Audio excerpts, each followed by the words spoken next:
اس نے طبیب سمجھ کر علاج کی درخواست کی اور اس نے کہا اس شرط سے علاج کرتا ہوں کہ اگر ان کو شفا ہو جائے تو تم یوں کہہ دینا کہ یہ شفا میں نے دی ہے، اس کے علاوہ میں کچھ نذرانہ نہیں چاہتا۔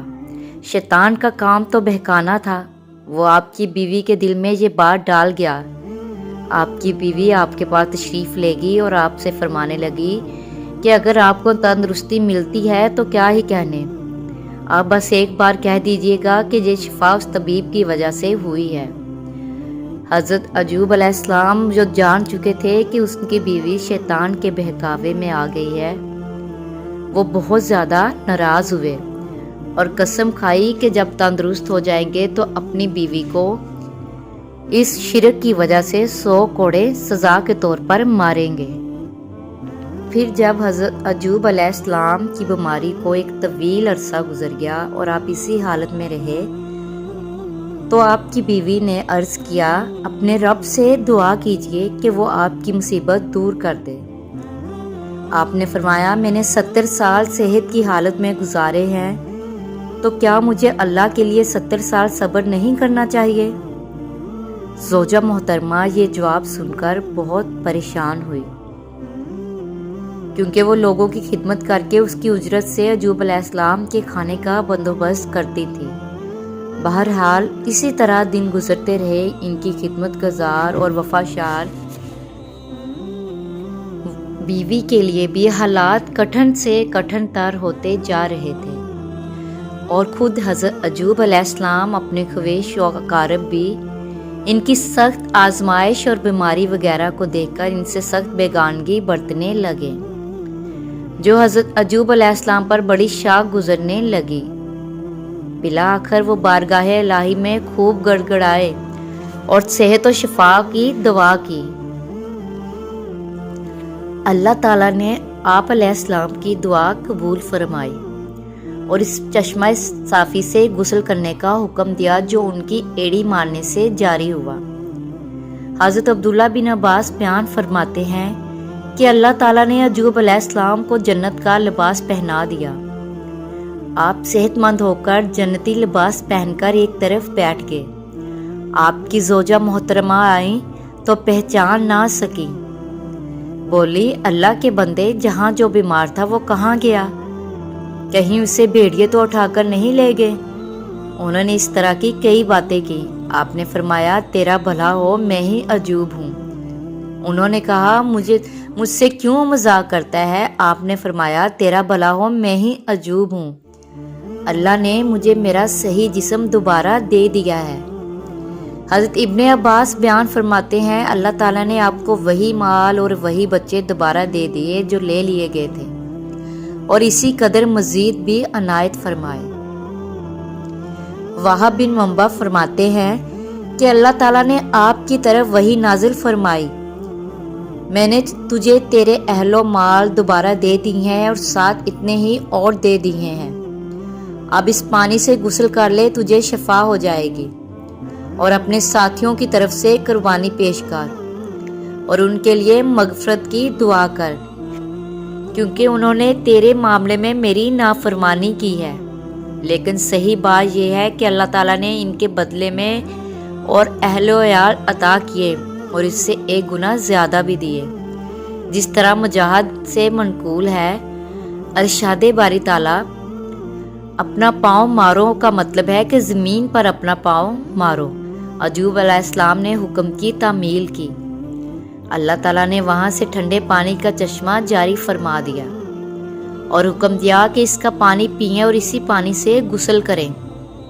چنانچہ اللہ تعالیٰ نے آپ کی تکلیف دور اور جسم کی تمام ظاہری اور باطنی بیماریاں دور فرما دیں، اور ظاہری اور باطنی تندرستی کے ساتھ ساتھ کامل جمال اور بہت سے مال سے بھی نوازا، حتیٰ کہ سونے کی ٹیڈیوں کی بارش ہوئی اور دولت اس طرح نازل ہوئی جیسے میںہ برستا ہے۔ اللہ تعالیٰ نے آپ کو اہل و عیال بھی عطا فرمایا جیسے ارشاد ہے، اور اس کو اہل و عیال عطا فرمائے بلکہ ان کے ساتھ اتنے ہی اور بھی۔ بعض علماء نے اس کا مطلب یہ بیان کیا ہے کہ وہی فوت شدہ افراد زندہ ہو گئے اور بعض نے کہا اللہ تعالیٰ نے فوت شدہ افراد کی جگہ اور اولاد دے دی، اور قیامت میں پہلی اور پچھلی سب اولاد جمع ہو کر آپ کو مل جائے گی اپنی خاص مہربانی سے، یعنی ہم نے آپ کی مصیبت دور کر دی اور آپ کی تکلیف ختم کر دی۔ یہ ہماری خاص مہربانی اور احسان تھا تاکہ سچے بندوں کے لیے سبب نصیحت ہو، یعنی جس شخص کو جسم میں یا مال میں یا اولاد میں ابتلا و مصائب پیش آئیں وہ اللہ کے نبی حضرت ایوب علیہ السلام کی پیروی کریں، جنہیں اللہ نے اس سے بڑی آزمائش سے دو چار کیا تھا، لیکن انہوں نے صبر کیا اور اللہ سے اجر و ثواب کی امید رکھی، حتیٰ کہ اللہ تعالیٰ نے مصائب دور فرما دیے۔ اس کے بعد ایوب علیہ السلام روم کے علاقے میں 70 سال زندہ رہے اور دین ابراہیمی پر قائم رہے۔ آپ کی وفات کے بعد لوگوں نے دین میں تبدیلیاں کر لی۔ ارشاد باری تعالیٰ ہے، اور اپنے ہاتھ میں تنکوں کے ایک مٹھا لے کر مار دے اور قسم کے خلاف نہ کر۔ سچ تو یہ ہے کہ ہم نے اسے بڑا صابر بندہ پایا، وہ بڑا نیک بندہ تھا اور اللہ کی طرف بہت رجوع کرنے والا تھا۔ یہ آیت اس واقعے کی طرف اشارہ کرتی ہے جو حضرت ایوب علیہ السلام کی بیوی نے آپ کو طبیب سے علاج کرانے کے لیے کہا تھا، یعنی جو شیطان نے بہکاوا دیا تھا۔ حضرت ایوب اس بات پہ ناراض ہو گئے تھے اور یہ قسم کھائی تھی کہ جب وہ صحیح ہوئے تو اپنی بیوی کو 100 کوڑے ماریں گے۔ اللہ تعالیٰ نے انہیں فرمایا کہ اپنی قسم اس طرح پوری کرو کہ 100 شاخوں والی ٹہنی لے کر مارو، آپ کی قسم پوری ہو جائے گی۔ یہ ایک اور خصوصی رعایت تھی اس بندے کے لیے جو تقوی اطاعت الہی پر پختہ رہا، اور اس خاتون کے لیے بھی جو اللہ کی رضا کے لیے نیکی کی راہ پر صبر و استقامت سے قائم رہ کر تمام دکھ جھیلتی رہی، اللہ ان سے راضی ہو۔ یہی وجہ ہے کہ اللہ تعالیٰ نے اس رخصت کے بیان کے بعد اس کی وجہ ان الفاظ میں ارشاد فرمائی۔ سچ تو یہ ہے کہ ہم نے اسے بڑا صابر بندہ پایا، وہ بڑا نیک بندہ تھا اور اللہ کی طرف بڑی ہی رغبت کرنے والا تھا۔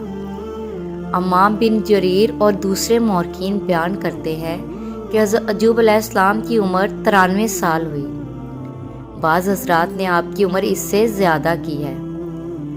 امام لیث نے حضرت مجاہد سے ان کا قول روایت کیا ہے کہ قیامت کے دن اللہ تعالیٰ دولت مندوں پر حضرت سلیمان علیہ السلام کے ذریعے سے، غلاموں پر حضرت یوسف کے ذریعے سے اور مصیبت زادوں پر حضرت ایوب کے ذریعے سے تمام حجت فرمائے گا۔ حضرت ابو ہریرہ سے مروی ہے کہ رسول اللہ نے فرمایا، اس دوران ایوب علیہ السلام کپڑے اتار کر غسل کر رہے تھے، ان پر سونے کی ٹڈیاں گرنے لگی۔ ایوب علیہ السلام اپنے کپڑے میں چلو بھر کر ڈالنے لگے۔ پروردگار نے آواز دی کہ ہم نے تجھے ان چیزوں سے غنی نہیں کر دیا جو آپ دیکھ رہے ہیں؟ کہا کیوں نہیں؟ تیری عزت کی قسم، لیکن تیری برکت سے میں مستغنا نہیں ہو سکتا، یعنی تیرے فضل اور برکت کا آدمی ہر وقت محتاج ہے۔ اس حدیث میں ہے کہ حضرت ایوب علیہ السلام نے مال کو برکت کہا، جس سے معلوم ہوتا ہے کہ اس طرح کسی اچھے ذریعے سے حاصل ہونے والا مال باعث برکت ہے۔ حضرت ایوب کے متعلق قرآن میں مختصر بیان موجود ہے کہ اللہ تعالیٰ نے فرمایا، ایوب علیہ السلام کی اس حالت کو یاد کرو جب اس نے اپنے پروردگار کو پکارا کہ مجھے یہ بیماری لگ گئی ہے اور تو رحم کرنے والوں سے زیادہ رحم کرنے والا ہے، تو ہم نے اس کی سب سن لی اور جو دکھ انہیں تھا اسے دور کر دیا اور اس سے اہل و عیال عطا فرمائے، بلکہ ان کے ساتھ ویسے ہی اور اپنی خاص مہربانی سے، تاکہ سچے لوگ توبہ کر سکیں اور سچے بندوں کو نصیحت ہو۔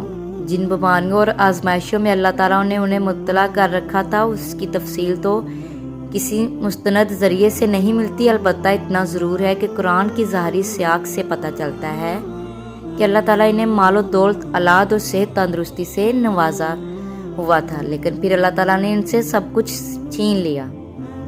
پھر ایک مدت کے بقول محققین 18 سال کے بعد ان سے آزمائشوں کو دور کیا اور انہیں اس صبر کے نتیجے میں جو انہوں نے اس عرصے کے دوران کیا اور صرف اللہ کو ہی مدد کے لیے پکارا، اللہ تعالیٰ نے انہیں وہ تمام نعمتیں دوبارہ عطا فرما دی جو پہلے عطا کی ہوئی تھی۔